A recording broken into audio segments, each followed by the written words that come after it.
আমদানিকৃত ওষুধে যুক্তরাষ্ট্রের শতভাগ শুল্ক আরোপের ঘোষণায় পুঁজিবাজারে দরপতনের মুখে এই শেয়ার প্রায় সব ফার্মাসিউটিক্যাল কোম্পানি। ৬ বছরে সর্বোচ্চ পতন দেখছে অস্ট্রেলিয়ার সিএসএল, হংকংয়ে ৩% বেশি দরপতন হয়েছে জাপানের সুমিতোমো ফার্মার, আর ১% বেশি পতন দেখছে চীন ও ভারতের বিভিন্ন ওষুধ প্রস্তুতকারী প্রতিষ্ঠান। বৃহস্পতিবার নিজ সামাজিক মাধ্যম ট্রুথ সোশ্যালে নতুন করে দফায় দফায় বিভিন্ন খাতে আমদানি পণ্যের ওপর শুল্ক আরোপের ঘোষণা দেন মার্কিন প্রেসিডেন্ট ডোনাল্ড ট্রাম্প। তার দাবি, মার্কিন উৎপাদন শিল্পের সুরক্ষা এবং জাতীয় নিরাপত্তার স্বার্থে নতুন করে এ সিদ্ধান্ত, যা কার্যকর হবে আগামী ১ অক্টোবর। তবে এর মধ্যে যুক্তরাষ্ট্রে কারখানা স্থাপন করলে শুল্ক মুক্তি পাবে সংশ্লিষ্ট ফার্মাসিউটিক্যাল প্রতিষ্ঠানগুলো। আমি বুঝি নির্মাণের শিল্প, সালাম স্টিল বোঝে ডিউরেবিলিটি। সালাম স্টিল, মোস্ট ডিউরেবল স্টিল। যুক্তরাজ্য, আয়ারল্যান্ড, জার্মানি, সুইজারল্যান্ড ও জাপান সহ বিভিন্ন দেশে ব্র্যান্ডেড ফার্মাসিউটিক্যাল পণ্যের বড় বড় উৎপাদনকারী প্রতিষ্ঠানগুলোর ওপর পড়তে পারে নতুন শুল্কের প্রভাব। জাতিসংঘের তথ্য অনুযায়ী গেল বছর যুক্তরাষ্ট্রে $৬০০ কোটি ওষুধ রপ্তানি করেছে যুক্তরাজ্য।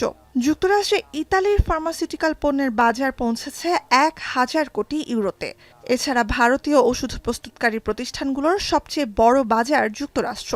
গেল অর্থবছরে ভারত মোট রপ্তানিকৃত $২,৭৯০ কোটি ফার্মা পণ্যের ৩১% পাঠায় যুক্তরাষ্ট্রে। ট্রাম্পের এই সিদ্ধান্তকে অন্যায় ও অন্যায্য পদক্ষেপ আখ্যা দিয়েছে Australia. I dazi hanno provocato un periodo di totale incertezza nel nostro mercato export.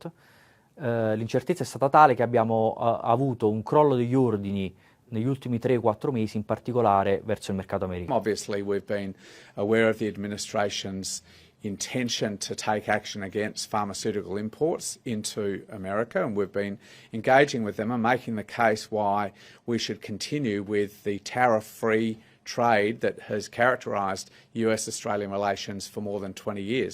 যুক্তরাষ্ট্রে কর্মসংস্থান ও উৎপাদন বৃদ্ধি সহ বিভিন্ন রাজনৈতিক লক্ষ্যে গেল অগস্টেই ৯০টির বেশি দেশের ওপর ৫০% পর্যন্ত আমদানি শুল্ক আরোপ করেন ট্রাম্প। ইস্পাত, কপার, অ্যালুমিনিয়াম, যানবাহন, যন্ত্রাংশ, কৃষি সহ নানা খাতে আরোপ করা হয় এসব শুল্ক। ২ মাসের মাথায় নতুন করে শুল্ক আরোপ যুক্তরাষ্ট্রের অভ্যন্তরীণ উৎপাদকদের জন্য সহায়ক হলেও ভোক্তা পর্যায়ে ভয়াবহ প্রভাব ফেলতে পারে বলে সতর্ক করছেন বিশেষজ্ঞরা। নুজহাত কামাল, এখন বিশ্ব।